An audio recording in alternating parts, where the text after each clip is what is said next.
Les cris qui résonnaient depuis la cour nord pouvaient être entendus dans toute la forteresse de Valdris. Ce n'étaient pas des cris de douleur, c'était pire. C'étaient des rugissements primitifs et remplis de rage d'un homme qui sombrait dans la folie. Lali se pressa contre le mur de pierre froid, serrant contre sa poitrine son panier d'herbes médicinales, tandis qu'un autre grognement inhumain déchirait l'air matinal. Autour d'elle, nobles et serviteurs se précipitaient pour se mettre à l'abri, le visage pâle de terreur. Reculez. Un garde la bouscula, son armure cliquetant. Les crises du roi s'aggravent. Dégagez la cour. Mais Lali ne pouvait pas bouger. À travers l'entrée voûtée, elle pouvait le voir. Le roi Theron Blackmore, l'alpha le plus puissant du royaume, enchaîné aux anciennes pierres contraignantes comme une bête enragée.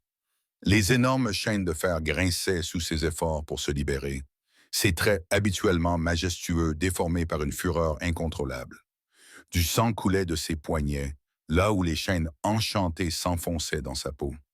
Ses yeux qui, selon ce qu'elle avait entendu dire, étaient normalement comme de l'acier poli, brillaient désormais d'un rouge sanguinolent, reflétant une rage surnaturelle. Depuis combien de temps est-il comme ça? Murmura Liray à une servante tremblante à côté d'elle. 3 jours, répondit la jeune fille en sanglotant. Depuis le conseil de la pleine lune, il désigne que quelque chose a déclenché sa malédiction. Les médecins de la cour ont tout essayé. Des sédatifs, de la magie curative, ils ont même essayé de le rendre inconscient. Rien ne fonctionne. Ils deviennent juste plus en colère. Lyra savait qu'elle devait partir. Elle n'était même pas censée se trouver dans cette partie de la forteresse. En tant qu'Oméga rejeté, chassée de sa meute natale pour être trop faible, trop petite, trop insignifiante, elle avait été reléguée dans les colonies extérieures, n'étant autorisée à entrer dans la forteresse que pour livrer ses herbes aux cuisines. La marque de rejet sur son poignet la brûlait, comme pour lui rappeler sa place. Elle n'était personne moins que personne. Un autre rugissement brisa ses pensées. Le corps massif du roi Theron fut secoué de convulsions, et l'une des chaînes se brisa dans un bruit de tonnerre. Les gardes se précipitèrent avec des cordes enchantées, mais il les repoussa comme si c'étaient des jouets d'enfants. «Amenez la sage Namora!» cria quelqu'un. Elle est la seule à avoir jamais réussi. La sage Namora est à 3 royaumes d'ici. Une autre voix aiguë de panique. Nous avons envoyé des corbeaux, mais elle n'arrivera pas avant plusieurs jours. Il se détruira avant cela. Un conseiller âgé dit d'un ton sombre, «Regardez-le, la malédiction consume son esprit. Si nous ne parvenons pas à le calmer rapidement.» Liaï regarda avec horreur le roi se jeter contre les chaînes restantes avec une telle force qu'elle entendit quelque chose craquer. Os ou pierre, elle ne pouvait le dire. Du sang frais coulait maintenant des blessures qui apparaissaient spontanément sur son corps, comme si la rage le déchirait littéralement de l'intérieur. «Pourquoi ne le laisse-t-il pas partir?» demanda-t-elle sans réfléchir. Toutes les têtes à portée de voix se tournèrent vers elle. Les yeux du vieux conseiller se plissèrent lorsqu'ils aperçurent sa simple robe de guérisseuse, le panier d'herbes commune et, plus révélateur encore, la faible lueur de la marque de rejet partiellement visible sous sa manche. «Laissez-le partir.» La voix de l'homme dégoulinait de mépris. Créature ignorante. Dans cet état, il massacrerait tout sur son passage. La dernière fois que la malédiction s'est pleinement manifestée, il a tué 30 de ses propres hommes avant de reprendre ses esprits. Aujourd'hui, il est pire que jamais. «Je voulais juste dire», commença Lyra. «Silence, rejeté. Tu ne devrais même pas être ici.» Le conseiller se détourna avec dédain. «Garde, emmenez-la.» Une chaîne se brisa complètement. Le roi Théron se libéra partiellement, un bras désormais délié, les griffes sorties, frappant tous ceux qui se trouvaient à sa portée. Un jeune garde l'esquiva de justesse, les griffes du roi déchirant son armure comme du papier. «Reculez tous!» L'ordre retentit. «Archer, préparez les flèches tranquillisantes.» Non. Lai se surprit à s'avancer. «Vous ne ferez qu'empirer les choses, vous ne voyez donc pas? Plus vous le combattez, plus sa rage s'intensifie. Et qu'est-ce qu'une rebute rejetée connaît à la rage alpha?» ricana quelqu'un. Mais Lali n'écoutait plus. Quelque chose au plus profond de sa poitrine la poussait en avant. Un instinct qu'elle ne pouvait nommer. Les paroles de sa grand-mère résonnaient dans sa mémoire. «Tu as un don, petite étoile. Un jour, quand quelqu'un en aura le plus besoin, Tu comprendras. Elle n'avait jamais compris ce que cela signifiait. Elle n'avait pas de forme de loup, pas de lien avec une meute, pas de force. Quel don une Oméga rejetée pouvait-elle bien avoir? Les yeux cramoisis du roi Theron se fixèrent soudainement sur ses mouvements. Pendant un instant, toute la cour devint silencieuse, à l'exception de sa respiration haletante. Ses yeux brûlants la suivirent alors qu'elle s'approchait, et ses lèvres se retroussèrent dans un grognement qui fit reculer tout le monde. Tout le monde, sauf Lali. Ne fais pas ça, murmura quelqu'un avec insistance. Il va te mettre en pièces. Elle aurait dû être terrifiée. C'était le roi brisé, l'alpha maudit dont la rage était légendaire dans les 5 royaumes. Pourtant, alors qu'elle s'approchait, tout ce qu'elle ressentait était un besoin irrésistible de l'aider. La pression dans sa poitrine devint plus forte, presque douloureuse. Lorsqu'elle fut à moins d'1 mètre de lui, le roi Theron se jeta sur elle avec son bras libre. Elle ne réfléchit pas. Elle tendit simplement la main et posa sa paume sur sa poitrine, juste au-dessus de son cœur qui battait à tout rompre. Le monde s'arrêta. Au moment où sa peau entra en contact avec la sienne, le corps entier du roi Theron se raidit. Le rouge sanguinolent s'écoula de ses yeux comme de l'eau, révélant une magnifique couleur grise tempête. Son expression hargneuse se transforma en quelque chose qui ressemblait à de la stupeur. Puis, la paix. Un murmure parcourut la cour. Les genoux du roi fléchirent, mais pas sous l'effet de la rage. Il s'effondra, sa main libre venant recouvrir celle de Lyra, la pressant plus fort contre sa poitrine, comme si son contact était la seule chose qui le maintenait dans la raison. Sa respiration, qui était saccadée et irrégulière, se stabilisa pour devenir presque normale. « Impossible », murmura quelqu'un. Lyra était incapable de bouger. À l'endroit où sa paume le touchait, une chaleur se répandit dans tout son corps. Ce n'était pas la brûlure de sa marque de rejet, mais quelque chose d'apaisant, n'est-ce pas? Comme rentrer chez soi après un long voyage. Elle pouvait sentir son cœur battre plus lentement sous ses doigts, s'accordant au rythme du sien. Le roi Theron leva les yeux vers elle, et son regard la coupa le souffle. Reconnaissance, confusion, quelque chose de plus profond qu'elle ne pouvait nommer. Qui? Sa voix était rauque à force d'avoir crié, mais ce seul mot était parfaitement clair. Avant qu'elle n'ait pu répondre, sa main se referma sur la sienne avec une douceur surprenante.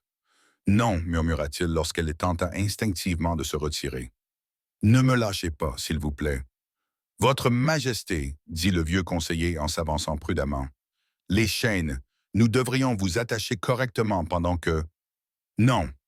La voix du roi était plus forte maintenant, mais son regard ne quittait pas le visage de Lerol. « Enlevez-les. »« Mes sœurs, enlevez-les toutes. » C'était clairement un ordre, même s'il était prononcé à peine plus fort qu'un murmure.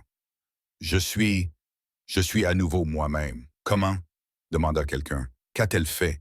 Lai voulait répondre qu'elle ne savait pas, qu'elle n'avait rien fait, mais les mots ne venaient pas. Le pouce du roi traçait maintenant de petits cercles sur son poignet, juste au-dessus de la marque de rejet, et chaque contact envoyait des étincelles dans tout son être. « Comment vous appelez-vous » lui demanda doucement le roi Theron, ses yeux puissants scrutant les siens avec une intensité qui la fit frissonner. « Lai » parvint-elle à répondre. « Lai Moonwaver. » Lyra Lee, il prononça son nom comme une prière, comme un secret, puis plus fort, s'adressant à la cour tout en tenant sa main contre sa poitrine. Cette femme venait d'accomplir ce qu'aucun sage, aucun guérisseur, aucune magie n'avait pu réaliser. Il se leva lentement, l'entraînant avec lui, sans lâcher sa main. La différence de taille était frappante. Elle lui arrivait à peine à la poitrine, mais elle ne se sentait pas petite, pas avec la façon dont il la regardait. « Votre Majesté, » murmura-t-elle, consciente que tout le monde les regardait. « Je devrais partir. Je ne suis pas censé être ici. » Non. Le mot était sec, presque désespéré. Il resserra son étreinte, sans lui faire mal, mais avec insistance. « Vous ne partirez pas. Mais je suis rejeté. Je n'ai pas ma place ici. » Quelque chose brilla dans ses yeux lorsqu'elle prononça le mot « rejeté ». Sa main libre se leva pour lui caresser le visage. Son pouce effleurant sa joue avec une tendresse surprenante. « Vous avez exactement votre place ici. » La marque sur son poignet se mit soudain à brûler. Elle haleta, mais ce n'était pas de douleur. C'était comme si quelque chose se brisait, se fracassait, s'effondrait. « Que se passe-t-il » murmura-t-elle. L'expression du roi Theron avait changé. Une compréhension naissante se mêlait à quelque chose qui ressemblait à de la crainte. La déesse, murmura-t-il, tu n'es pas n'importe quel oméga. Tu es une autre vague de chaleur la traversa. Et cette fois, elle poussa un cri. Ses genoux fléchirent, mais le roi la rattrapa et la serra contre sa poitrine. Au moment où leurs corps se touchèrent, la brûlure cessa. Elle est à moi, grogna-t-il, mais ce n'était pas une menace. C'était une interrogation, une protection, une certitude. Tu es à moi. Retirez vos mains d'elle, votre majesté. L'ordre froid trancha l'air de la cour comme une lame. Lyraï sentit les bras du roi Théron se resserrer autour d'elle, alors qu'une femme vêtue d'une robe de cour élaborée s'approchait, l'air majestueux et l'expression meurtrière. La conseillère Corvina reconnut le roi sans lâcher le rôle. Votre inquiétude est notée, mais inutile. Inutile? Les lèvres parfaitement maquillées de la femme se courbèrent avec dégoût. Vous embrassez une oméga rejetée en public. Avez-vous complètement perdu la raison à cause de la malédiction? Lyra tenta de reculer, submergée par la honte, mais l'étreinte du roi resta ferme, protectrice plutôt que possessive. Je devrais partir, murmura-t-elle contre sa poitrine. Je vous en prie, votre majesté. Ce n'est pas convenable. Regardez-moi. Sa voix était douce, mais exigeait l'obéissance. Quand elle leva la tête, ses yeux d'acier brillaient d'une lueur qui lui noua l'estomac. Vous le ressentez aussi? Ce lien. Elle voulait mentir, nier le feu qui parcourait ses veines là où il se touchait, la façon dont son corps semblait reconnaître le sien à un niveau primitif. Mais en le regardant dans les yeux, elle ne put que hocher la tête. « Sire, la voix de la conseillère Corvina se fit plus aiguë. La jeune fille profite clairement de votre état de faiblesse. Garde, emmenez-la immédiatement. » Deux gardes s'avancèrent avec hésitation, clairement déchirés entre l'obéissance à la conseillère et le refus de contredire leur roi. « Quiconque la touche, dit doucement le roi Théron d'un ton menaçant, perdra sa main. » Les gardes se figèrent. « Vous ne pouvez pas être sérieux, » souffla Corvina. Elle a été rejetée, marquée comme indigne par sa propre meute. Elle a probablement orchestré tout cela. La voix du roi résonna avec l'autorité d'un alpha, et tout le monde, sauf Lyrili, tomba à genoux en signe de soumission. Le poids de son pouvoir pesait sur la cour comme une force physique. Pourtant, elle restait debout, insensible, toujours en sécurité dans ses bras. Comment? Alleta Corvina à genoux. Comment se fait-il qu'elle ne soit pas affectée? La main du roi Théron se posa sur le poignet de Lyra, là où la marque de rejet avait brûlé. Lorsqu'il releva sa manche, plusieurs personnes haltèrent. La marque était en train de changer. La vilaine cicatrice qu'il avait marquée comme rejetée s'estompait, remplacée par autre chose. De délicates lignes argentées formaient un motif complexe qui semblait briller d'une lumière intérieure. « Une marque de l'âme », murmura quelqu'un avec admiration. « Mais c'est impossible, ce ne sont que des légendes. »« Ce ne sont pas des légendes, » dit le roi Théon, son pouce traçant le motif qui apparaissait. Chaque contact envoyait une douleur agréable à travers tout le corps de Lyra. La vérité. Elle est ma véritable compagne, l'âme sœur de mon âme. Non. Corvina se releva péniblement. La prophétie dit que votre véritable compagne serait une femelle alpha pure, quelqu'un d'assez fort pour supporter le fardeau de votre malédiction, pas une rejetée. Ces mots s'étouffèrent dans sa gorge lorsque le pouvoir du roi s'abattit sur elle sans qu'il ait même bougé. Choisissez vos prochains mots avec beaucoup de prudence, l'avertit-il. La tête de l'âle tournait. Âme sœur, prophétie. Ce matin, elle n'était personne, juste une oméga rejetée qui vendait des herbes. À présent, l'alpha le plus puissant du royaume affirmait qu'elle était sa compagne prédestinée. C'est une erreur, dit-elle en retrouvant sa voix. Je ne suis personne de spécial. Je n'ai même pas de forme de loup. Ma meute m'a rejeté parce que je suis brisé. Tu n'es pas brisé. Le roi Théron prit son visage entre ses mains, la forçant à croiser son regard. Tu es magnifique. Sais-tu ce que tu viens de faire? Tu m'as tiré du bord du précipice de la malédiction d'un simple toucher. Personne n'a jamais été capable de faire cela. Mais je n'ai rien fait. Tu existais, dit-il simplement. Cela suffisait. Avant qu'elle n'ait pu répondre, il approcha sa tête de la sienne. La panique et l'anticipation se disputaient dans sa poitrine alors que ses lèvres se rapprochaient. « Votre Majesté !» Une nouvelle voix brisa le moment. Un jeune messager fit irruption dans la cour, le visage rouge d'effort. Des nouvelles urgentes en provenance de la frontière nord. Le roi Théron se recula avec un grognement de frustration. Il valait mieux que ce soit suffisamment important pour justifier cette interruption. Le prince sauvage Kale est ici, sire. Il demande une audience. Il dit qu'il est venu récupérer ce qui lui appartient. Le roi se figea. Kale est ici. Comment a-t-il franchi la frontière sans... Il a amené une armée, votre majesté. H. Kehaidefu. 5000 guerriers. Ils campent juste à l'extérieur des murs de la forteresse. Lyra sentit la tension envahir le corps du roi. Pourquoi le prince Kale serait-il venu ici? Demanda-t-elle doucement. C'est Corvina qui répondit, d'une voix aiguë et vindicative. À cause de toi, jeune fille, tu ne reconnais pas le nom de l'alpha dont la meute t'a rejeté? Le visage de l'héros pâlit. Le prince Kale, le frère cadet de son pack alpha, celui qui avait présidé la cérémonie de son rejet, celui qui avait lui-même gravé la marque sur son poignet, la déclarant indigne de la protection de la meute. « Il ne peut pas être ici pour moi, » murmura-t-elle. « C'est lui qui m'a chassé, à moins qu'il ait découvert qui tu es vraiment, » dit le roi Théron d'un ton sinistre. Le pouvoir d'une âme sœur ne se manifeste pas tant qu'elle n'a pas rencontré son alter ego. S'il réalisait ce qu'il a rejeté, il voudrait la récupérer, conclut Corvina. Et selon la loi de la meute, comme le rejet n'avait pas été officialisé par une cérémonie de rupture complète, elle appartenait toujours techniquement à la meute de la Lune Rouge. Elle n'appartient à personne d'autre qu'à elle-même. Le roi Théron grogna, puis s'adressa plus doucement à Lyra et à moi, si elle voulait bien de moi. Avant que quiconque ait pu répondre, les portes de la cour s'ouvrirent brusquement. Un contingent de guerriers aux couleurs de la Lune Rouge fit son entrée, avec à leur tête, Lyra sentit son estomac se nouer. Le prince Kale était exactement comme dans ses souvenirs, grand, large d'épaules, avec des cheveux couleur bronze poli et des yeux couleur sang séché. Il était beau d'une manière cruelle, comme une lame qui promettait de trancher. Son regard balaya la cour jusqu'à ce qu'il se pose sur elle, toujours pressé contre la poitrine du roi Théron.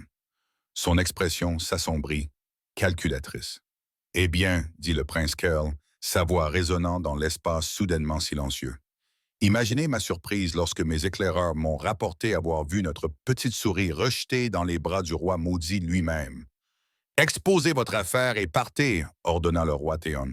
Vous n'avez aucune autorité ici. » Ah, mais si. Kale sortit un parchemin marqué des sceaux officiels de la meute. Vous voyez, votre majesté, la cérémonie de rejet était incomplète. Liali est toujours liée par la loi de la meute à la lune de sang. Elle nous appartient. Je n'appartiens à personne. Lyra retrouva sa voix. La colère l'emporta sur la peur. Vous m'avez rejeté. Vous avez vous-même gravé cette marque sur ma peau.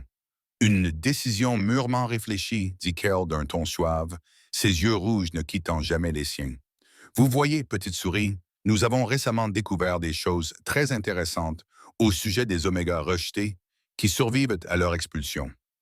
Des pouvoirs qui ne se manifestent que dans des circonstances spécifiques. Son regard se posa sur la main du roi Théron, posée sur sa taille, et son sourire devint prédateur. Il semble que tu aies déjà découvert le tien. La capacité d'apaiser la rage d'un alpha d'un simple toucher. As-tu la moindre idée de la valeur que cela te confère? Elle n'est pas une marchandise à échanger, grogna le roi Théron. Non, acquiesça Kale, c'est une arme qui appartient à la meute de la Lune Rouge, et je suis ici pour la récupérer. Il claqua des doigts et ses guerriers se déployèrent en formation d'attaque. À moins, poursuivit Kale, Kale, son sourire s'élargissant. Votre Majesté préférerait gérer cela de manière plus diplomatique. Un combat singulier, peut-être. Le vainqueur remporte le prix. Je ne suis pas un prix, protesta Lyra, sa voix plus forte à présent, enhardie par une colère grandissante. Mais les deux alphas l'ignorèrent, engagés dans une bataille silencieuse de volonté. La tension dans la cour était suffocante, et elle pouvait sentir la rage du roi Théron commencer à monter à nouveau sous sa peau, là où elle l'avait touché. « Vos conditions ?» demanda le roi Théron en serrant les dents. « Un simple combat au coucher du soleil, dans 4 heures. Si je gagne, Lyra revient avec moi pour remplir ses obligations envers la meute. Si vous gagnez, » les yeux de Kale brillèrent de malice. « Je renoncerai publiquement et définitivement à toute prétention sur elle. »« Marché conclu, » répondit immédiatement le roi Théron. « Non. » Lyra recula, se libérant enfin de son étreinte. Vous ne pouvez pas décider de mon sort comme si j'étais votre propriété. Petite souris, dit Kale avec condescendance. Tu n'as jamais eu le choix. Les Oméga rejetés n'ont aucun droit, sauf ceux que leur meute leur accorde. Et je ne t'ai pas accordé la liberté. Une rage intense et inconnue envahit la poitrine de Lyra. La nouvelle marque sur son poignet brillait d'une lumière argentée. Et soudain, les deux alphas reculèrent alors qu'une puissance brute et indomptable émanait de son petit corps. J'ai dit, répéta-t-elle d'une voix empreinte d'une force qu'elle n'avait jamais possédée auparavant. Je ne suis pas une propriété. Le sol sous ses pieds se fissura. La puissance qui jaillissait du petit corps de Lyrie fit trébucher tous ceux qui se trouvaient dans la cour. Tout le monde sauf le roi Theron, qui resta figé, et le prince Kale, dont le sourire cruel avait laissé place à quelque chose qui ressemblait à de la faim. Fascinant, murmura Kale.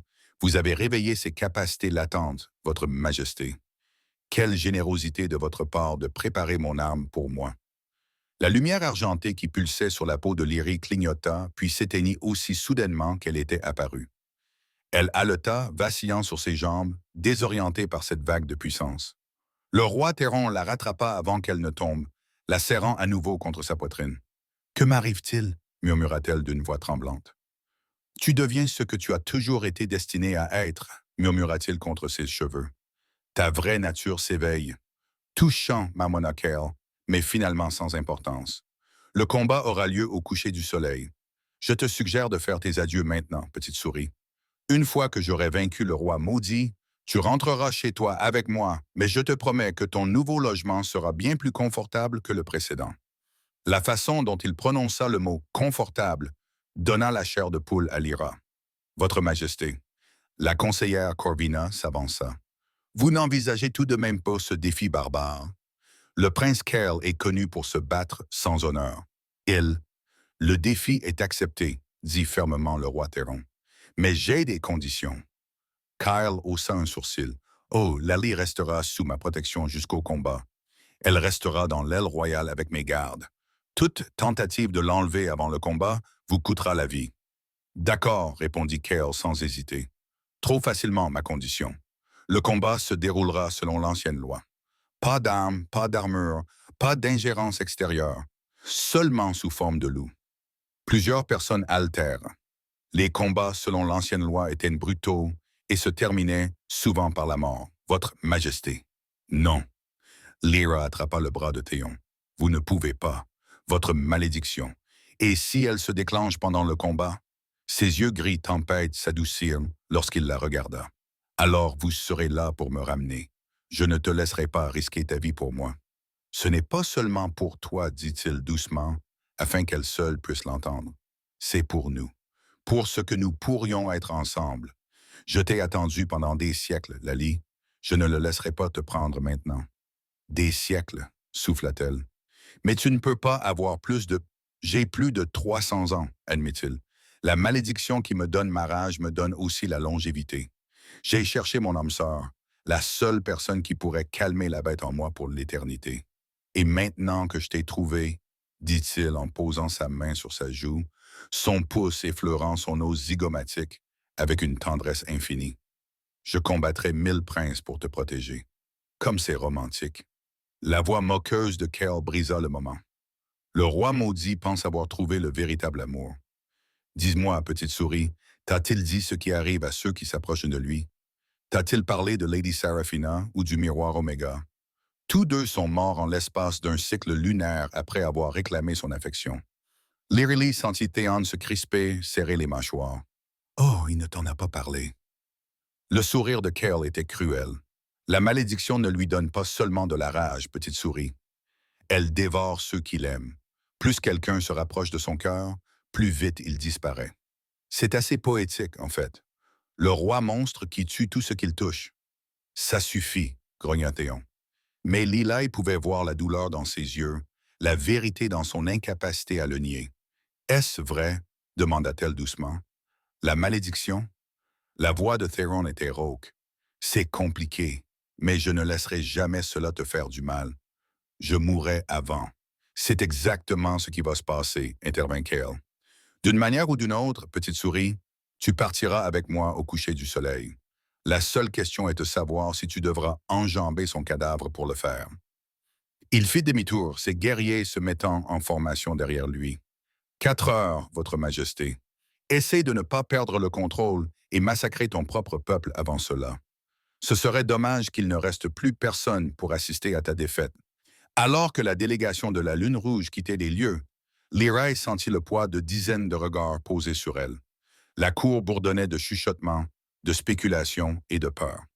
Faites évacuer la cour, ordonna le roi Théron. Conseillère Corvina, préparez l'aile royale. Lyra, je le ferai. Prélaine. Je ne resterai pas dans l'aile royale. L'interrompit Lee, surprise par son audace grandissante. J'ai besoin de réponses. De vraies réponses sur la malédiction, sur ce que je suis, sur pourquoi me toucher vous apaise alors que rien d'autre ne le fait. Vous avez besoin de repos, dit Théon fermement. L'éveil de votre pouvoir vous a épuisé. Non. Elle s'éloigna immédiatement de lui, regrettant sa chaleur, mais ayant besoin de distance pour réfléchir clairement. Vous me demandez de vous faire confiance, de vous laisser vous battre pour moi, mais je ne sais rien de tout cela. Pourquoi le prince Kell me veut-il vraiment? Qu'est-ce que ce lien d'âme sœur? Et pourquoi? Sa voix se brisa légèrement. Pourquoi ai-je l'impression de te connaître depuis toujours alors que nous venons de nous rencontrer? Pendant un long moment, ils se regardèrent à travers l'espace qu'elle avait créé. Puis Théon soupira, passant une main dans ses cheveux noirs. Tu as raison, admit-il. Tu mérites des réponses. Viens avec moi. Pas à l'aile royale, ajouta-t-il lorsqu'elle commença à protester. Aux archives, il y a quelque chose que tu dois voir. Il lui tendit la main et après un moment d'hésitation, elle la prit. Au moment où leurs peaux se touchèrent, cette sensation de chaleur et de sécurité l'envahit à nouveau, et ses épaules se détendirent visiblement alors que son contact apaisait la tension permanente causée par sa malédiction. Il la conduisit à travers des couloirs sinueux qu'elle n'avait jamais vus auparavant, devant d'anciennes tapisseries et des fenêtres qui donnaient sur le vaste royaume de Valdis. Les gardes s'inclinèrent à leur passage, mais elle remarqua leur regard curieux, parfois hostile à son égard. Ils ne me font pas confiance, constata-t-elle. Ils ne te connaissent pas. Ils ne sont pas corrigés. Ils apprendront. Si tu gagnes le combat, quand je gagnerai le combat, ils descendirent un escalier en colimaçon qui semblait interminable, éclairé par des cristaux qui pulsaient d'une douce lumière bleue. Finalement, ils émergèrent dans une vaste salle souterraine remplie de parchemins, de livres et d'artefacts. Les archives royales. Ils sont inexpliqués. La véritable histoire de Valdris, cachée à tous sauf à la famille royale. Il la conduisit vers une section dominée par une immense tapisserie représentant un loup si grand qu'il éclipsait les montagnes, les yeux brillants d'une lumière divine. Le premier alpha, dit Théon doucement, mon ancêtre. Il fut béni par la déesse de la lune elle-même et doté d'un pouvoir sans précédent. Mais cela avait un prix. Toutes les quelques générations, l'un de ses descendants naît avec ce que nous appelons la rage du loup. Une force incommensurable, mais une fureur qui consume tout sur son passage. Et tu es la maudite de cette génération, dit doucement Lilay. Oui, mais il était censé y avoir un équilibre. Il passa à une autre tapisserie. Celle-ci représentait un loup argenté plus petit à côté du loup géant. Leurs formes s'entremêlaient. Pour chaque alpha maudit, la déesse promettait un sanctuaire, une âme sœur dont la simple existence apaiserait la rage, dont le contact apporterait la paix. Ensemble, ils seraient invincibles.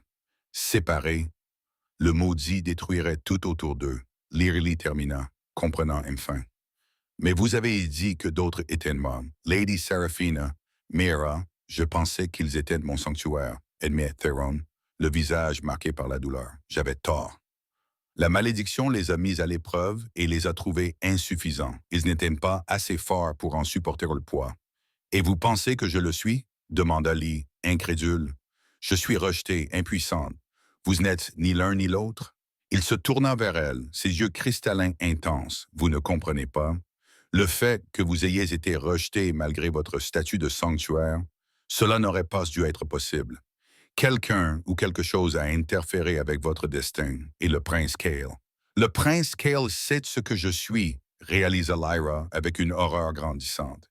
Il m'a rejeté exprès pour me garder faible, afin de m'utiliser plus tard comme une arme, confirma Théron d'un air sombre. Un sanctuaire peut calmer la rage de n'importe quel alpha, pas seulement celle de son âme sœur. Entre de mauvaises mains, ce pouvoir pourrait être utilisé pour contrôler des armées, manipuler des royaumes. Si Kale te récupère, annonça une cloche quelque part au-dessus d'eux, d'une voix grave et résonnante. Il reste 3 heures avant le coucher du soleil. Theron dit, là, j'ai besoin que tu comprennes quelque chose. Ce combat, il ne s'agit pas seulement de t'éloigner de Kale. Si tu es vraiment mon sanctuaire, alors ensemble, nous pouvons briser complètement la malédiction. Plus de rage, plus d'isolement. Nous pourrions avoir une vraie vie, un vrai avenir.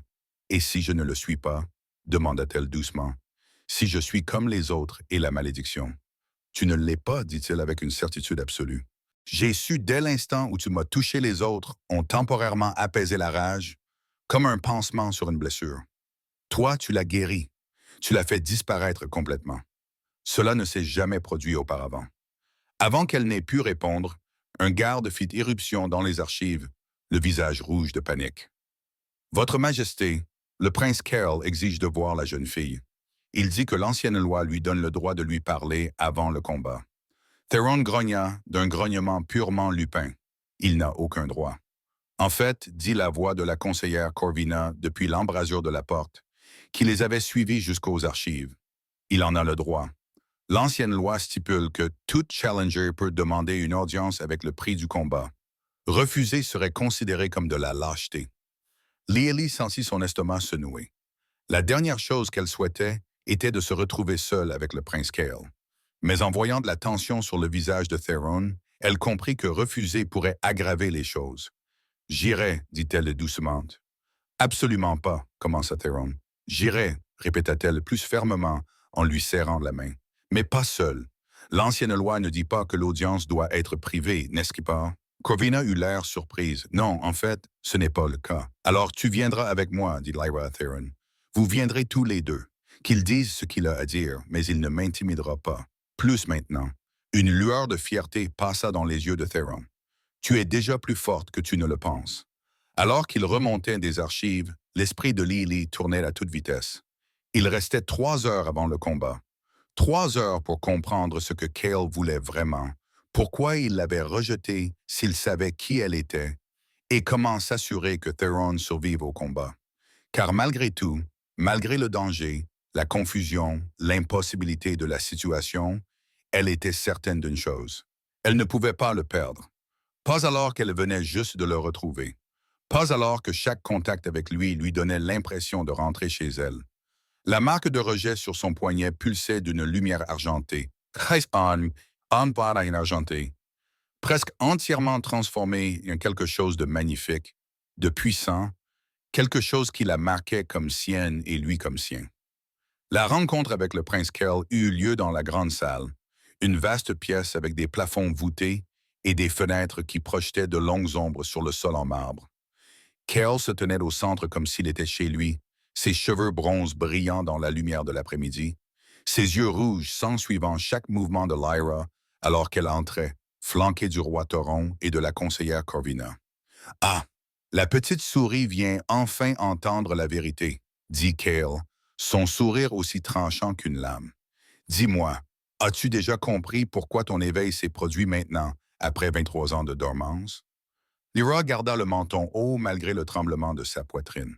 « Pourquoi ne m'éclaires-tu pas, puisque tu sembles apprécier le son de ta propre voix? » Cale rit, le son résonnant sur les murs de pierre. « Voilà ce feu. J'ai toujours su qu'il était là, enfoui sous toute cette soumission d'Oméga. C'est ce qui t'a rendue parfaite. Parfaite pourquoi? » grogna Theon, posant protectivement sa main sur le bas du dos de Lyra. « Pour ma grande expérience, bien sûr. » Cale commença à tourner autour d'eux, ses mouvements prédateurs. Tu vois, la lignée du sanctuaire était considérée comme éteinte, éradiquée lors de la Grande Purge il y a 2 siècles, lorsque les royaumes craignaient leur pouvoir. Imagine ma surprise lorsque mon clan en a détecté une qui se cachait sur notre propre territoire. Une petite orpheline qui n'avait aucune idée de ce qu'elle était. Lealie retint son souffle. Tu savais. Même quand j'étais enfant, tu savais. Je savais, confirma Cale, et j'ai attendu, observé, veillé à ce que tu restes faible, isolé. les conditions parfaites pour que ton pouvoir reste en sommeil. Car le don d'un sanctuaire ne se contente pas d'apaiser la rage de l'alpha. Il peut l'amplifier, la rediriger, la transformer en arme. Mais seulement si le sanctuaire est correctement conditionné. Tu veux dire brisé? Dit Lirai, comprenant avec une clarté écœurante. Tu m'as rejeté pour me briser. Mais briser n'était que la première étape. La marque de rejet que j'ai gravée en toi n'était pas seulement symbolique. C'était une rune contraignante conçue pour réprimer ta vraie nature tout en te gardant attaché à moi. Chaque moment de douleur que tu ressentais, chaque fois que cette marque brûlait, elle me fournissait des informations.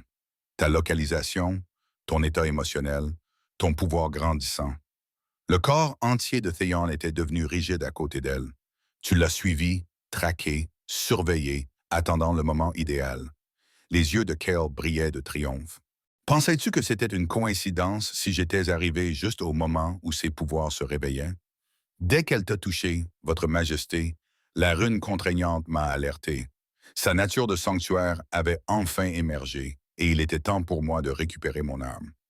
Je ne suis pas ton arme, dit Lirai en serrant les dents. Non. Alors laisse-moi te montrer.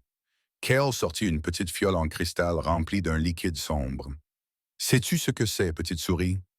De l'essence de rage concentrée extraite d'alpha sauvage. Une seule goutte peut plonger un loup normal dans une frénésie meurtrière qui dure plusieurs jours. Corvina s'avança, alarmée. Votre Altesse, cette substance est interdite. Mais Kale avait déjà débouché la fiole et en avait bu le contenu d'un seul trait. L'effet fut instantané. Les yeux de Kale passèrent du rouge au noir, son corps fut pris de convulsions tandis qu'une rage brute et primitive envahissait son organisme. Ses os se mirent à craquer et à se remodeler. Ses griffes s'allongèrent alors qu'il se transformait partiellement. Un rugissement de pure fureur jaillit de sa gorge. « Garde! » cria Corvina. « Protégez le roi! » Mais Kyle, malgré la rage qui le consumait, tourna son regard noir vers Lali et parla avec une clarté terrifiante. « Touche-moi. » Ce n'était pas une demande. La rune contraignante sur son poignet s'embrassa soudainement de douleur, et contre sa volonté, Lyra se retrouva à faire un pas en avant. Non. Ils s'apprêtèrent à la retenir, mais Kale grogna. « Un poste de plus, Votre Majesté, et je laisserai la rage m'envahir complètement. Combien vais-je en massacrer avant que vous ne puissiez m'arrêter? Touche-moi, Lali. » Maintenant, l'ordre dans sa voix, amplifié par la rune contraignante, était irrésistible. La main de Liralai se tendit, tremblante, et dès que ses doigts entrèrent en contact avec le bras de Kale, elle comprit son véritable plan.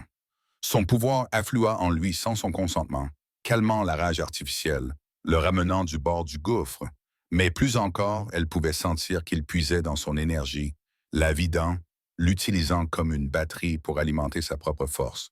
« Tu vois, dit Kyle, sa voix redevenue douce alors que la rage s'estompait. Avec toi lié à moi, je peux provoquer la rage en moi-même ou chez n'importe quel alpha, puis utiliser ton pouvoir pour la contrôler. Je pourrais rendre des armées entières sauvages, puis les ramener sous mon commandement. Je pourrais faire plier des rois, faire tomber des royaumes. » Lirai essaya de retirer sa main, mais le lien la maintenait en place tandis que Kale continuait à drainer son énergie. « Lâche-la, » ordonna Theron d'une voix mortellement calme. « Certainement. » Kyle la relâcha brusquement et Lyra trébucha en arrière dans les bras de Theon qui l'attendait. Elle tremblait, épuisée, violée par l'utilisation forcée de son pouvoir. « Ce lien ne fera que se renforcer, » dit Kale d'un ton conversationnel. « À moins, bien sûr, que tu ne noues un véritable lien d'accouplement avec quelqu'un d'autre. Mais cela nécessiterait un marquage mutuel sous la pleine lune, en présence de la meute, selon l'ancienne tradition. Et comme ce n'est pas la pleine lune ce soir et que tu n'as pas de meute pour en être témoin, dit-il en haussant les épaules.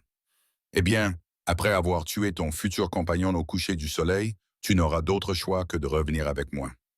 Il doit y avoir un autre moyen, murmura Lyra, le désespoir lui serrant la poitrine. Il y en a un, dit soudain Corvina, le visage pâle mais déterminé. Le droit de la reine. Tout le monde se tourna vers elle. Le droit de la reine est un mythe, ricana Kyle, bien que ses yeux se plissèrent légèrement. Le droit de la reine est une loi ancienne, corrigea Corvina. Si une Oméga ayant le potentiel d'être la compagne royale l'invoque, elle peut contester directement son rejet. Non pas par le combat, mais par une épreuve spirituelle. Si elle réussit, Tous les liens et marques précédents sont dissous. Même si elle existe, elle ne peut pas l'invoquer, dit Carl, bien que sa confiance semblait légèrement ébranlée. Elle aurait besoin d'un parrainage royal, de témoins de sang noble, et surtout, son sourire revint. Vicieux, elle devrait survivre à l'épreuve elle-même. Aucune Oméga rejetée n'a jamais survécu aux droits de la reine. Quel genre d'épreuve? Demanda Lyle. Corvina hésita. Tu devrais affronter directement le jugement de la déesse de la lune. Elle testerait ton esprit, ta valeur, ta vraie nature. Si elle te juge digne, tu seras libéré de tous tes liens antérieurs et tu auras le droit de choisir ton propre destin. Si elle te juge indigne, tu mourras. Kyle termina joyeusement. Ton âme sera consumée, effacée de l'existence. Pas d'au-delà, pas de réincarnation, une annihilation totale. Le silence s'installa dans la salle alors que le poids de cette nouvelle s'abattait sur eux. Je vais le faire, dit Lyra. Non, répondit immédiatement Theon, absolument pas. Nous trouverons un autre moyen. Quel autre moyen? Lyra se tourna vers lui, les yeux brillants de détermination. Si vous gagnez le combat, le lien de Cale existera toujours. Il pourra toujours me suivre, me contrôler, m'utiliser. Si vous perdez, elle ne put terminer sa phrase. Le combat est prévu au coucher du soleil, dans 3 heures. Cale leur rappela que le droit de la reine, s'il était invoqué, devait être exercé dans ce délai. Elle devait choisir maintenant. Affronter l'épreuve et peut-être mourir, ou attendre notre combat où vous mourrez à coup sûr, votre majesté. Après tout, je ne vous ai pas encore parlé de mon arme secrète, n'est-ce pas? Il sortit une autre fiole. Celle-ci était remplie d'un liquide argenté qui semblait bouger tout seul. Le fléau de la lune liquide, dit-il avec désinvolture. Une seule égratignure de mes griffes enduite de ce liquide pendant notre combat. Et ta malédiction ne se contentera pas de faire rage. Elle te consumera de l'intérieur. Tu deviendras une bête sans cervelle pour toujours. Et le protocole exige que de telles créatures soient éliminées. Quoi qu'il en soit, petite souris, tu rentres avec moi. Theon bougea si vite que Cale eut à peine le temps d'esquiver. La main du roi enserra la gorge du prince, le soulevant du sol. Tu oses me menacer? Oui, j'ose. Cale s'étouffa, riant même alors que Theron resserrait son étreinte. Tue-moi maintenant et mon armée attaquera. Ton royaume brûlera, ton peuple mourra. Tout cela parce que tu n'as pas su te contrôler. Prouve à tout le monde que tu es le monstre qu'il redoute. Lily posa sa main sur le bras de Theron et immédiatement, son étreinte se relâcha. Ne fais pas ça, il essaie de te provoquer. Theron lâcha Cale, qui atterrit gracieusement, se frottant de la gorge d'un air amusé. J'invoque le droit de la reine, dit Louis d'une voix forte et claire. Je conteste mon rejet et me soumets au jugement de la déesse de la lune. Lieli. Non, commença Theon. Je nomme le roi Theron Blackmore comme mon parrain royal, continua-t-elle en croisant son regard angoissé. J'appelle la conseillère Corvina et tous les nobles présents comme témoins. La marque argentée sur son poignet se mit à pulser de lumière et quelque part au loin, une cloche sonna. Mais ce n'était pas la cloche du château, c'était quelque chose de plus ancien, de plus profond, venant de partout et de nulle part à la fois. La déesse entend, murmura Corvina. Le procès commencera dans moins d'1 heure. Tu as ce temps pour te préparer. C'est délicieux. Kyle rit. Soit elle meurt lors du procès, te brisant le cœur et te rendant vulnérable pour notre combat, soit, par miracle, elle survit, et je pourrais quand même te tuer et la prendre. Parfait. Il se dirigea vers la porte, s'arrêtant pour regarder en arrière. 1 heure, petite souris. J'espère vraiment que tu survivras au procès. Ce serait tellement dommage de perdre mon jouet préféré avant d'avoir eu l'occasion de vraiment m'amuser avec. Après son départ, les genoux de Lyra finirent par céder. Theron la rattrapa et la serra contre sa poitrine. « Pourquoi? » murmura-t-il dans ses cheveux. « Pourquoi prendre ce risque? »« Parce que j'en ai assez d'appartenir à quelqu'un, » répondit-elle doucement. « Toute ma vie, j'ai appartenu à d'autres. Ma meute, Cale, et même ce lien qui m'unit à toi. Je n'ai rien choisi. Si je dois mourir, laissez-moi au moins le faire selon mes propres conditions. »« Tu ne vas pas mourir, » dit Theon avec férocité. « Je ne te laisserai pas mourir. Tu ne peux pas me protéger de ça. C'est à moi seul d'affronter l'épreuve. Alors je t'attendrai, y promis. Et quand tu en sortiras victorieuse, car tu le seras, je serai là. Et si je n'y arrive pas, il la fit taire d'un baiser. C'était un baiser désespéré, féroce, dans lequel il déversait toute sa peur, son espoir et son amour grandissant. Lorsqu'ils se séparèrent, ils étaient tous deux à bout de souffle. Tu y arriveras, dit-il simplement, parce que tu es la personne la plus forte que je connaisse, rejetée, opprimée, enchaînée, et pourtant tu tiens bon. Tu continues à te battre. La déesse verra ta valeur, tout comme moi. La chambre sacrée n'avait pas été ouverte depuis plus d'un siècle. Située dans la partie la plus ancienne de la forteresse, ses murs étaient sculptés de symboles qui semblaient bouger et se déplacer à la lueur des bougies. En son centre se trouvait une mer de lumière stellaire liquide, ou ce qui ressemblait à de la lumière stellaire, argentée, lumineuse et incroyablement profonde. La lune, expliqua Corvina en conduisant Lyra dans la chambre. Lorsque tu y entreras, ton esprit sera attiré dans le royaume de la déesse. Ton corps restera ici, mais si ton esprit échoue à l'épreuve, mon corps mourra aussi, termina Lyra.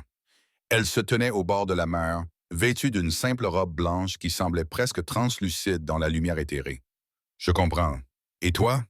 Theron arpentait le périmètre de la chambre comme un loup en cage. La déesse ne teste pas la force ou le pouvoir. Elle teste la vérité. Chaque mensonge que tu t'es raconté, chaque peur que tu as enfouie, chaque pensée sombre que tu as eue, elle les mettra tous en lumière. La plupart des esprits cèdent sous le poids de leur propre vérité. Alors je l'affronterai, dit Liali avec plus d'assurance qu'elle n'en ressentait. J'ai déjà été brisé. J'ai survécu. C'est différent. Je sais que c'est différent, rétorqua Lyra, puis plus doucement.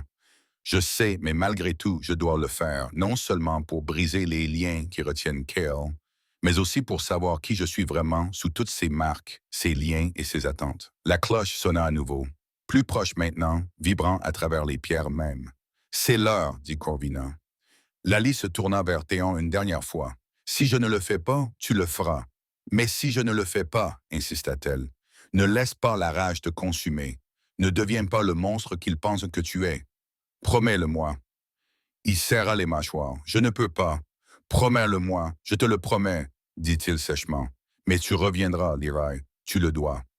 Avant de perdre son sang-froid, Lyrae entra dans la lune.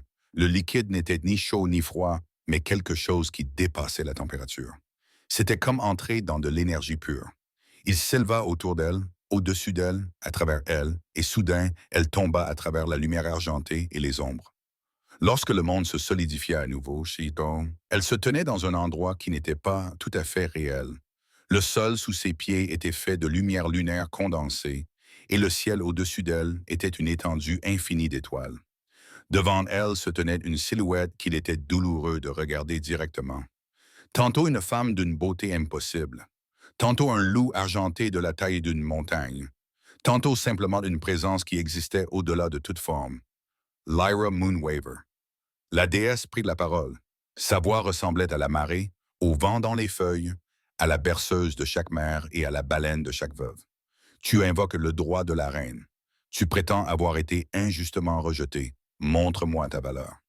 Le sol de clair de lune se fissura et soudain, Lyra retomba, mais cette fois dans ses souvenirs.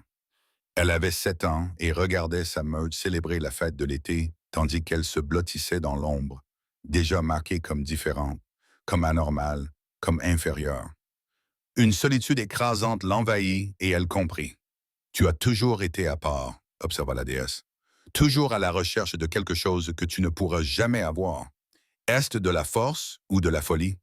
La scène changea. Elle avait 15 ans le jour de sa première transformation. Sauf qu'il n'y eut pas de transformation. Les autres se transformèrent en magnifiques loups, tandis qu'elle restait douloureusement humaine. Son corps refusait de changer, quels que soient ses efforts. Des voix brisées murmuraient « Dis, Oméga inutile. » « Je ne suis pas brisé, dit Lyra, mais sa voix semblait faible, même à ses propres oreilles. Non, le ton de la déesse était neutre. « Alors montre-moi ton loup. » Une douleur transperça le corps de Lyra alors qu'elle essayait de se transformer, essayait de trouver le loup qui devait exister en elle. Mais il n'y avait rien. Juste un vide là où aurait dû se trouver son autre moitié. « Je n'en ai pas, admit-elle, les larmes coulant sur son visage. Je n'en ai jamais eu. Une Oméga sans loup, un sanctuaire sans pouvoir, une campagne sans choix. Que suis-tu, Larry Moonwaver, sinon un ensemble d'absences? La scène changea à nouveau. La cérémonie de rejet. La lame du prince Kale s'enfonçant dans son poignet. Le soulagement collectif de la meute lorsqu'elle fut chassée. Mais maintenant, elle voyait plus. Elle voyait le sourire satisfait de Kale. Elle voyait la rune prendre forme. Elle voyait la magie qui la liait. Tu as été trahi, reconnut la déesse. Mais tu t'es aussi rendu. Tu as accepté leur jugement sur ta valeur. Pourquoi? Parce que je les crois, murmura Lily. Je croyais que je ne valais rien. Et maintenant, un autre changement. La cour. Ils sont enchaînés, rageant au moment où sa main touche sa poitrine.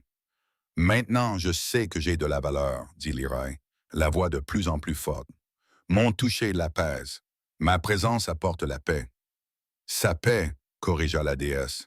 Mais qu'en est-il de la tienne? Tu échanges un maître contre un autre, un lien contre un autre. Où est Lié dans tout cela? La vérité la frappa comme un coup physique. Même avec Théon, aussi gentil qu'il fut, elle était toujours définie par son utilité aux autres. Montre-moi, ordonna la déesse, qui tu es quand personne n'a besoin de toi. Qui est Lyra quand elle n'apaise pas la colère, ne sert pas les autres ou n'essaye pas de se faire accepter? Les souvenirs s'effacèrent, laissant Lyra seule dans cet espace éclairé par la lune et les étoiles. Pendant un long moment, elle ne put répondre. Qui était-elle sans ses rôles? Elle commença, puis s'arrêta. Je ne sais pas. Alors tu as échoué. La déesse commença à s'éloigner. Attends, cria Lily. Je ne sais pas parce que je n'ai jamais eu le droit de le découvrir. Depuis ma naissance, j'ai été façonné par les attentes des autres. Mais cela ne signifie pas que je ne suis rien. Cela signifie que je suis une possibilité. La déesse marqua une pause. Je n'ai peut-être pas de loup, continua Lai, la force montant dans sa voix. Mais j'ai autre chose. J'ai le courage de me tenir devant toi, sachant que je pourrais être détruite. J'ai la compassion nécessaire pour aider quelqu'un qui souffre, même si cela me coûte tout. J'ai la volonté d'invoquer ce droit, même si je sais que je risque d'échouer. De jolies paroles, dit la déesse, mais les paroles ne sont pas la vérité. Quelle est ta vraie nature sous tous ces liens, ces marques et ces attentes? Lyra ferma les yeux, plongeant au plus profond d'elle-même, au-delà de la marque du rejet, au-delà du lien de l'âme, au-delà de toutes les étiquettes qui lui avaient été collées. Et là, au plus profond de son être, elle la trouva. Pas le vide, mais la lumière. Une lumière pure et argentée, rayonnante, qui avait toujours été là, à l'attendre. « Je ne suis pas brisée, dit-elle en ouvrant les yeux qui brillaient désormais d'un feu argenté. Je n'ai pas de loup parce que je suis autre chose, quelque chose qui était caché, réprimé, mais jamais détruit. Et qu'est-ce donc? Je suis le pont, dit l'Aurélie, submergée par la compréhension. Ni entièrement humaine, ni entièrement loup, mais quelque chose entre les deux. Je suis ce qui se produit lorsque la lumière de la déesse prend une forme différente. Je ne me transforme pas en loup. Je me transforme en énergie pure, en guérison pure, en connexion pure. C'est pourquoi je peux calmer n'importe quel alpha. Non pas parce que je suis leur oméga, mais parce que je suis la main de la déesse elle-même, apportant l'équilibre là où règne le chaos. L'espace autour d'eux explosa de lumière, et soudain, la déesse apparut sous sa véritable forme, terrible et belle, ancienne et éternelle. Tu dis enfin la vérité, dit-elle. Et pour la première fois, il y avait de la chaleur dans sa voix. Tu n'es pas Oméga, tu es une luminaire, celle qui apporte la lumière, celle qui tisse la paix, celle qui se tient entre les deux. Ton rejet n'était pas seulement une erreur, c'était un blasphème contre mon dessein. La marque de rejet sur le poignet de lit commença à brûler, mais cette fois, elle accueillit la douleur. Elle regarda la rune contraignante que Kale avait gravée se dissoudre, remplacée par des marques de pure lumière stellaire qui s'enroulaient en spirale sur tout son bras. Le droit de la reine est satisfait. La déesse déclara, « Tu es libéré de tous les faux liens, de toutes les marques injustifiées. Tu es libre de choisir ton destin. Mais sache ceci, ton véritable pouvoir ne fait que commencer à s'éveiller. Ce que tu as ressenti jusqu'à présent n'est qu'une bougie. Ce dont tu es capable, c'est le soleil. » Et Théon, demanda Lille, le lien entre vos âmes n'a jamais été un lien de propriété, mais de reconnaissance. Son âme a reconnu la tienne comme son complément.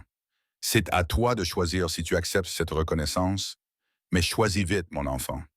Le prince de la lune sanglante a déjà commencé le combat et il se bat sans honneur. Quoi? Mais le temps s'écoule différemment ici. Tu es en procès depuis 2 heures. Ton roi se bat pour toi en ce moment même, une lame empoisonnée contre une rage maudite. Renvoie-moi, supplia Lyra. Souviens-toi, dit la déesse alors que le monde commençait à se dissoudre. Tu n'es pas Oméga. Tu es une luminaire. Montre-leur ce que cela signifie. Lyra haleta en jaillissant de la piscine lunaire. De l'eau qui n'était pas de l'eau coulait de sa peau.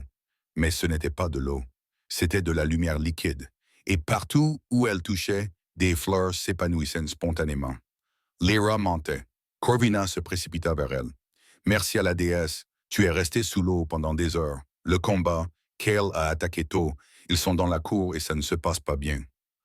Lyerly n'attendit pas d'en savoir plus. Le pouvoir afflua dans ses veines, non pas en rafales incontrôlées comme auparavant, mais en vagues qu'elle pouvait diriger. Elle courut, ses pieds nus effleurant à peine le sol, laissant derrière elle une traînée d'empreintes argentées qui brillaient d'une lumière intérieure. Elle fit irruption dans la cour et découvrit le chaos. Theron et Cale étaient tous deux sous une forme partiellement lupine, massif et terrifiant, engagés dans un combat acharné. Mais les griffes de Cale dégoulinaient d'un poison argenté, et Theon était en train de perdre. Le poison se propageait dans son organisme, poussant sa malédiction vers de nouveaux sommets. Ses attaques devenaient sauvages, incontrôlées. Autour de la cour, les guerriers de Cale se tenaient prêts, armés, clairement prêts à attaquer dès que leur prince leur en donnerait le signal. Ce n'était pas un combat équitable, c'était une embuscade. Arrêtez, ordonna Lily, et sa voix avait un pouvoir qui fit se figer tout le monde. Elle se tenait à l'entrée de la cour, mais elle était transformée. Sa peau brillait d'une douce lumière argentée. Ses cheveux flottaient comme sous l'eau et ses yeux étaient des puits de lumière stellaire liquide. Les marques sur ses bras pulsaient d'une puissance qui faisait scintiller l'air même. Impossible, grogna Cale en se détournant de Theron. Tu devrais être morte. J'ai été jugé digne, dit Lyra en entrant dans la cour. Chaque pas laissait un petit cratère de lumière cristallisée. Ton lien est rompu, Prince Cale. Je suis libre. Alors je vais devoir te lier à nouveau. Il se jeta sur elle, les griffes empoisonnées tendues. L'âle ne bougea pas. Elle leva simplement la main et Cale heurta une barrière de lumière pure qui le propulsa en arrière. « Je ne suis pas Oméga, dit-elle d'une voix résonnant d'un pouvoir surnaturel. Je suis une luminaire, choisie par la déesse de la lune, porteuse d'équilibre, et toi, prince de la lune sanglante, tu as été jugé indigne. » Elle se tourna vers Theron, qui était à genoux, le poison et la malédiction se disputant la domination de son organisme. Ses yeux clignotaient entre le gris et le rouge, son corps était pris de convulsions. « Theron, dit-elle doucement en s'approchant lentement de lui, tu me connais. Tu me vois tel que je suis vraiment. » Elle posa ses 2 mains sur sa poitrine. Et cette fois, son pouvoir ne se contenta pas de calmer, il purifia. Le poison argenté fut brûlé par sa lumière, la malédiction elle-même reculant à son contact. Mais plus encore, elle pouvait sentir son âme tendre la main vers la sienne. Et cette fois, elle la saisit volontiers. La lumière qui se déversait des mains de Lial vers Theron était si brillante que tout le monde dans la cour dut se protéger les yeux. Quand elle finit par s'estomper, Theron s'agenouilla devant elle, redevenu entièrement humain, le rouge ayant disparu de ses yeux. Pas seulement temporairement, mais complètement. L'emprise de la malédiction était brisée. « Comment ?» murmura-t-il en la regardant avec admiration. « La malédiction se nourrit de rage et d'isolement, » expliqua Lyra, la main toujours posée sur sa poitrine. « Mais je ne fais pas que l'apaiser. Je la remplace par quelque chose de plus fort. La connexion, le choix, l'amour librement donné. » « C'est touchant, » grogna Kyle en se relevant. « Mais j'ai toujours une armée. Et toi, petite porteuse de lumière, tu n'es toujours qu'une seule personne. » Il leva la main pour faire signe à ses guerriers. Mais avant qu'il n'ait pu la baisser, un hurlement déchira l'air, puis un autre, et encore un autre. De toutes parts des loups surgirent, pas n'importe quel loup. Des loups solitaires, sans meute, qui vivaient dans l'ombre de Valdrus, attirés par l'éveil des luminaires. Des dizaines d'entre eux fixaient Lyra avec quelque chose qui ressemblait à de la révérence. « Qu'est-ce que c'est que ça » demanda Kyle. Ils l'ont senti, répondit Corvina, émerveillée, depuis l'endroit où elle avait suivi pour assister à la scène. Quand elle est sortie de l'épreuve, tous les loups à des kilomètres à la ronde ont senti l'appel. Illuminary n'a pas foulé la Terre depuis 500 ans. Ce n'est pas n'importe quel loup. Elle est le pont entre tous les loups. Je refuse cela. Kyle rugit et commença à se transformer en loup. Je la tuerai moi-même. Mais alors qu'il se précipitait, Theon l'intercepta. Seulement, cette fois-ci, il n'y avait pas de rage incontrôlée, pas de malédiction le rendant fou. Il se battait avec une fureur froide et précise, la force contrôlée d'un alpha protégeant sa compagne. « Tu as eu ta chance au combat », dit Theon en plaquant Cale au sol. « Tu as choisi de tricher. Maintenant, assume les conséquences. »« Attendez », dit Lily, et tout le monde se tourna vers elle. Elle s'approcha de Cale, immobilisé sous l'emprise de Theon. « Prince Cale, tu m'as rejeté parce que tu craignais ce que je représentais, un pouvoir que tu ne pouvais pas contrôler. Mais cette peur t'a empoisonné plus que n'importe quel maléfice lunaire n'aurait pu le faire. » Elle s'agenouilla à côté de lui, et Cale tressaillit, s'attendant à ressentir de la douleur. Au lieu de cela, elle posa sa main lumineuse sur son front. « Je pourrais te détruire, dit-elle doucement. La déesse m'a donné ce pouvoir, mais la destruction n'est pas l'équilibre. Alors à la place, je te donne le choix. Soumets-toi au jugement. Un vrai jugement, pas celui que tu as essayé de m'imposer, ou bien fuis maintenant et ne reviens jamais. »« Quel jugement ?» demanda-t-il avec lassitude. « Ressens ce que j'ai ressenti, dit-elle simplement, et sa lumière se déversa en lui. Qu'elle fut pris de convulsions alors que 23 années de rejet, d'isolement et de douleur l'envahissaient. Chaque instant d'agonie que Lali avait vécu à cause de ses actions. Quand ce fut terminé, il sanglotait, brisé par le poids de la compréhension de ce qu'il avait fait. « Je suis désolé, » allaita-t-il. « Déesse, pardonne-moi. Je suis désolé. »« Je te pardonne, » dit Lily en se levant. « Mais le pardon n'efface pas les conséquences. Toi et tes guerriers partirez maintenant. Et si jamais tu essaies d'enchaîner une autre âme contre son gré, la déesse elle-même le saura. » Cale se releva en titubant, faisant des gestes frénétiques à ses guerriers. En quelques minutes, les forces de la Lune Rouge s'en battaient en retraite à travers les portes, les ambitions de leur prince complètement anéanties. Alors qu'ils disparaissaient au loin, les loups rassemblés, les gardes du palais et les nouveaux venus se mirent à hurler, non pas en signe de menace, mais pour célébrer. Le son s'éleva dans le ciel du soir comme un chant de liberté. La transformation de Lirali commença à s'estomper. La lumière argentée s'atténua, ses cheveux se calmèrent et la fatigue la submergea comme une vague. Theron la rattrapa avant qu'elle ne tombe et la serra contre sa poitrine. « Je te tiens, » murmura-t-il contre ses cheveux. « Je te tiendrai toujours. » La malédiction parvint-elle à dire faiblement. « Elle a vraiment disparu ?» confirma-t-il avec émerveillement.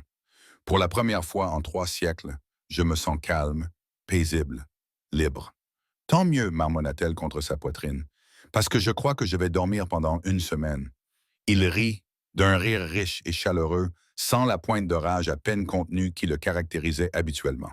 « Alors allons te mettre au lit. »« Dans ton lit ?» demanda-t-elle, puis rougit de sa propre audace. « Si c'est ta volonté, » répondit-il prudemment. Lyra mentit. « Ce que tu as dit à propos du choix. »« Je le pensais vraiment, » dit-elle, trouvant la force de le regarder dans les yeux. « Pas à cause du destin, des liens ou des marques, mais parce que quand je te touche, je me sens entière. Parce que quand tu me regardes, tu me vois. Pas l'oméga rejeté, pas la luminaire, juste moi. Et tu me vois, dit-il doucement. Pas le roi maudit, pas le monstre, juste Théon, acquiesça-t-elle. Mon choix, ma décision. Autour d'eux, les loups rassemblés regardaient leur roi soulever la luminaire dans ses bras. Alors qu'il la portait vers le palais, des fleurs argentées s'épanouissaient dans son sillage. Et pour la première fois depuis des générations, l'espoir s'installa sur Valdrous comme une bénédiction. 6 mois plus tard, Lali se tenait sur le balcon du palais, regardant le soleil levant peindre les montagnes en or. La transformation de Valdris avait été remarquable. Ce qui était autrefois un royaume enveloppé de peur était désormais prospère.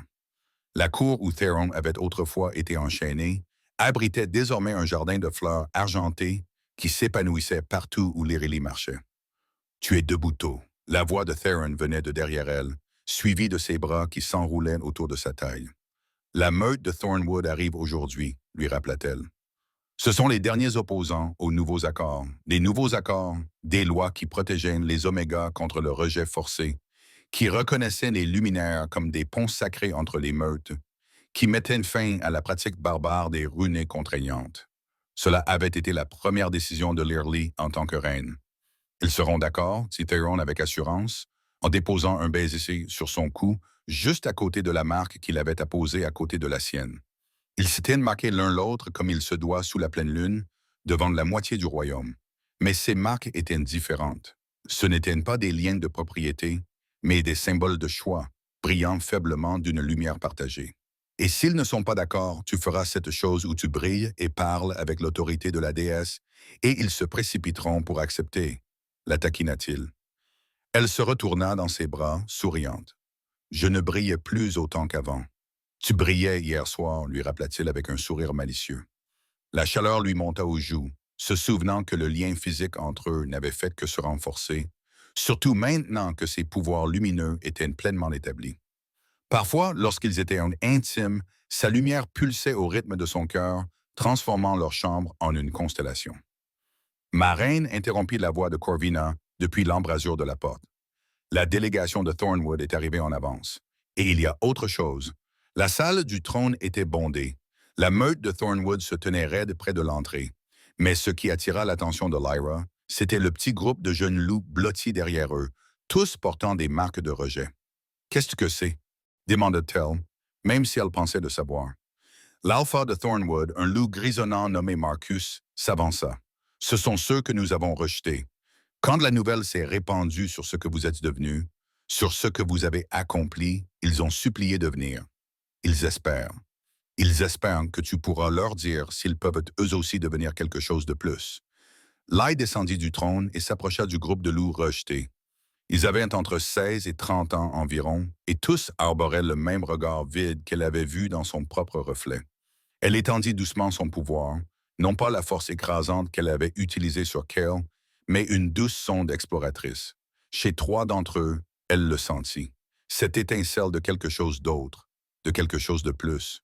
« Toi, dit-elle à une jeune fille qui ne pouvait avoir plus de 17 ans, tu n'es pas brisée, tu es une guérisseuse. Ton loup est là, mais il est différent.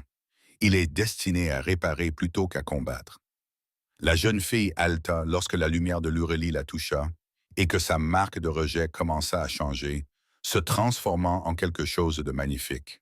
« Et toi, dit-elle en se tournant vers un jeune homme, tu es un voyant. Ton loup évolue entre le présent et le futur. » Une à une, elle révéla leur véritable nature. Des dons qui avaient été pris pour des défauts, des pouvoirs qui ne correspondaient pas à la structure traditionnelle alpha, bêta, oméga. « Mais qu'en est-il de nous » demanda l'un des loups rejetés des plus âgés.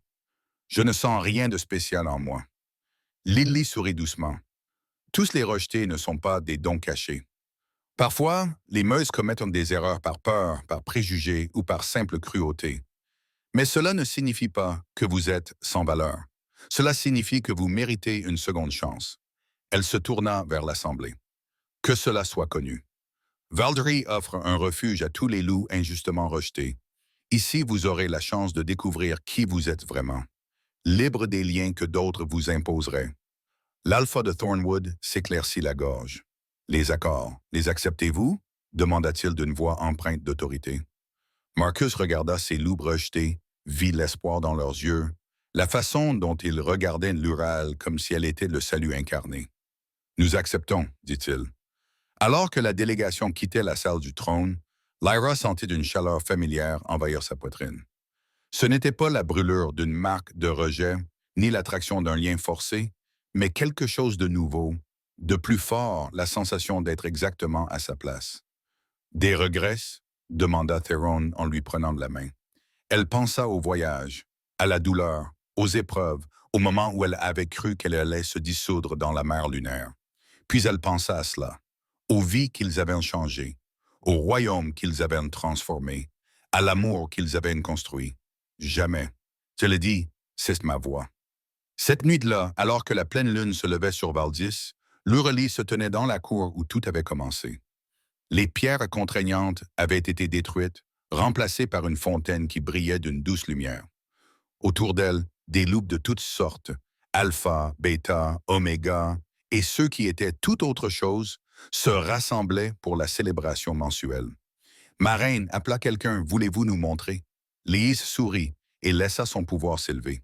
Pas la force écrasante de sa première transformation, mais la lumière stable et chaleureuse de ce qu'elle était devenue. Un pont entre les mondes, une guérisseuse de blessures, une briseuse de faux liens. Sa lumière s'étendit, touchant tous les loups présents, et pendant un instant, ils furent tous connectés. Non pas par la force ou la domination, mais par le choix et la reconnaissance. Dans cette lumière, il n'y avait ni rejeté, ni exclu, ni indésirable. Il n'y avait que la meute, que la famille, que le foyer. Lorsque la lumière s'estompa, Théon était là, comme toujours, sa main trouvant la sienne dans l'obscurité. « Je t'aime, dit-il simplement. « Et je veux cela, répondit-elle.